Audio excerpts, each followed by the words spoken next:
4 Chinese mythical creatures you've never really heard of. Forget the Chinese dragon you think you know. That iconic, serpentine beast, a symbol of luck and power, is only one small part of a much bigger, much older cosmic puzzle. The real power, the force that keeps the universe in order, belongs to 4 celestial guardians you've probably never heard of, or at least, not in the right way. They command the seasons, master the elements, and protect the 4 corners of the world. What if I told you the stability of the entire cosmos rests on their shoulders? When you look at a traditional Chinese map or the floor plan of an ancient palace, you're not just seeing geography, you're seeing a diagram of the cosmos.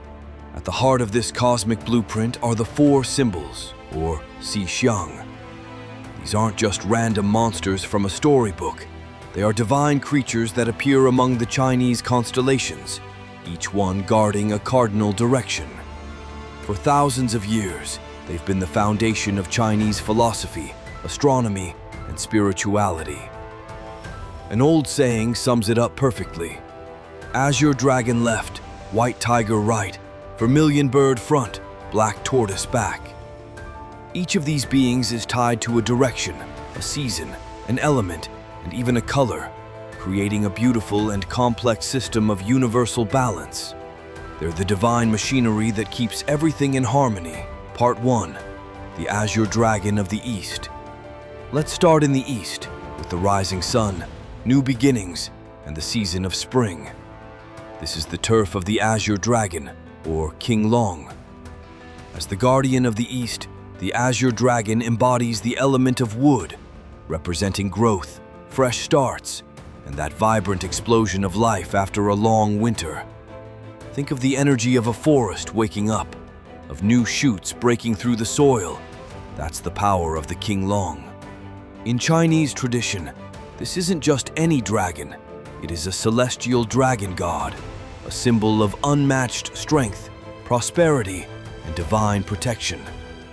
It's seen as the life-giving force tied to the nourishing rain and wind. This divine status also comes with a personal name.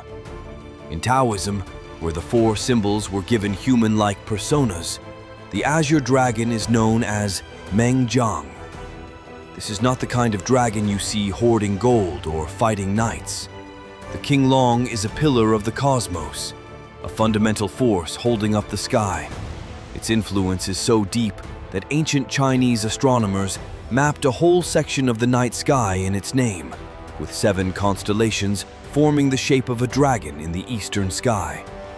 So when they looked up at the stars, they didn't just see dots of light. They saw the magnificent Azure Dragon watching over the world as it began a new day. Part 2. The Vermilion Bird of the South. Now we head south, into the blazing heat of summer and the domain of a creature forever wrapped in flames, the Vermilion Bird, or Juke. This guardian holds the south, the season of summer, and the element of fire. It's described as a stunning, pheasant-like bird with fiery red feathers, the picture of elegance and nobility. But let's clear something up. The Vermilion Bird is often confused with the Feng Huang, the Chinese phoenix. While they both look fiery, they are completely different. The Feng Huang is the legendary ruler of all birds, often paired with the Empress, just as the dragon is with the Emperor. The Vermilion Bird, however, is a much older, cosmic being, a spiritual guardian of the southern constellations. In Taoist traditions, the Vermilion Bird goes by the name Ling Guang. Its power is all about transformation and rebirth, like a forest fire clearing the way for new life. It represents the peak of yang energy, bright, active, and full of life. Just like the other guardians, the Vermilion Bird rules its own quadrant of the heavens, presiding over 7 southern constellations. Its appearance in the sky signaled the summer solstice, the longest day of the year, a time of incredible light and energy. The bird's ability to be reborn from fire makes it a powerful symbol of resilience. It isn't just a bird, it's the living soul of summer's relentless fire, a celestial deity holding down its corner of the universe. Part 3. The White Tiger of the West. As the sun sets, we turn to the west, the domain of the White Tiger, or Bai Hu. This majestic beast is the guardian of the West, representing autumn and the element of metal. The White Tiger is, above all, a god of war. Its link to metal reflects sharpness and strength, making it a powerful symbol of military force. In ancient China, military banners and even a commander's seal were often named after the White Tiger. It stands for bravery, courage, and the power to overcome any enemy. But the Bai Hu isn't about mindless destruction. It also represents righteousness and justice. Its power is meant to fight off evil, punish the guilty, and protect the innocent.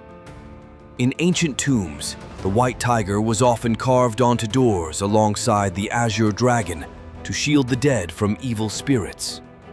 In Taoism, it was given the humanized name Jianbing. As autumn arrives, bringing both the harvest and the first signs of decay, the White Tiger embodies this transition.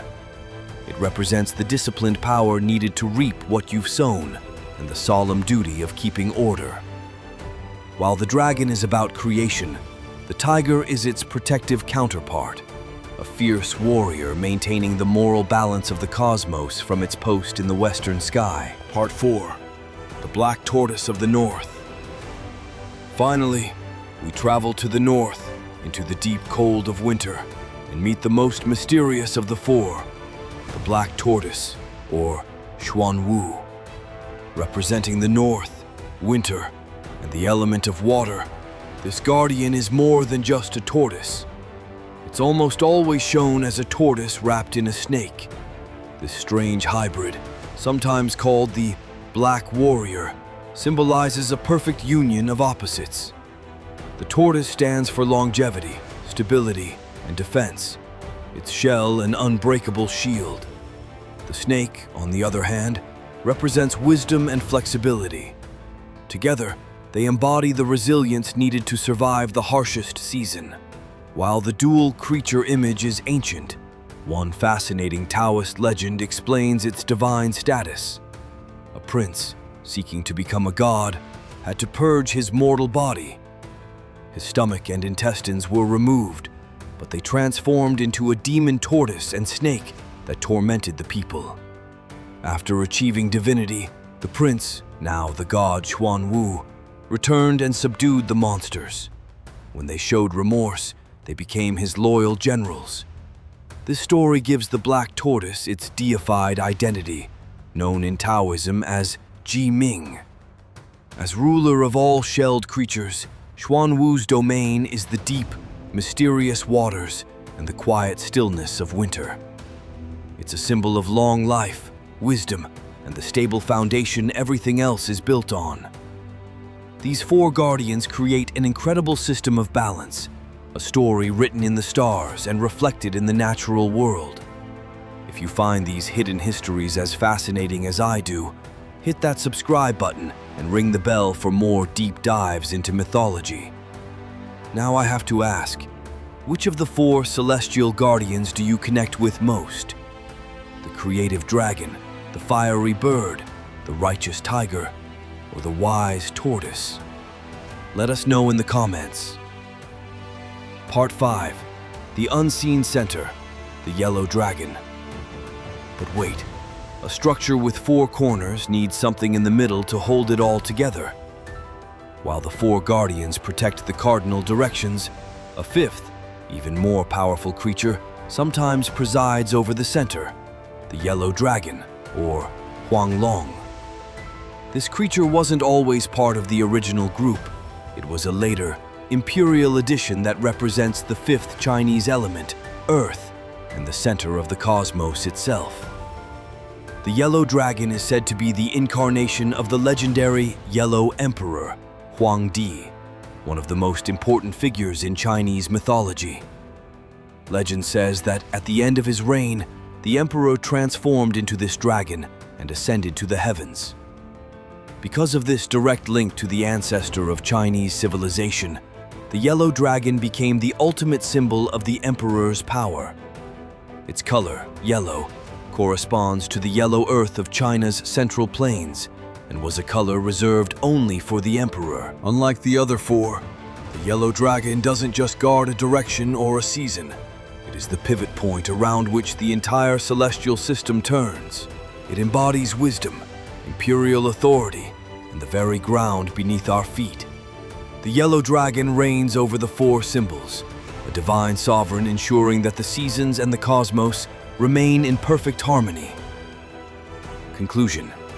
So, the azure dragon of the east, the vermilion bird of the south, the white tiger of the west, and the black tortoise of the north aren't just a random collection of cool monsters.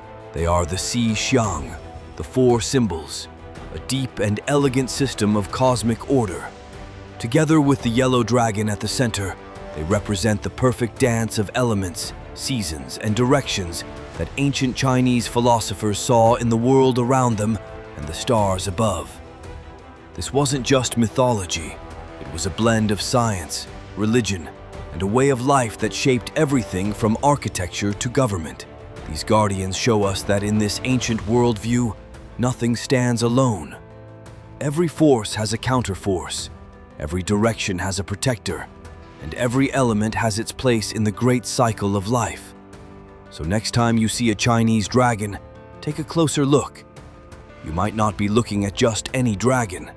You might be seeing the azure dragon of the east, a celestial guardian holding up its corner of the universe, and just one piece of a story far grander than you ever imagined.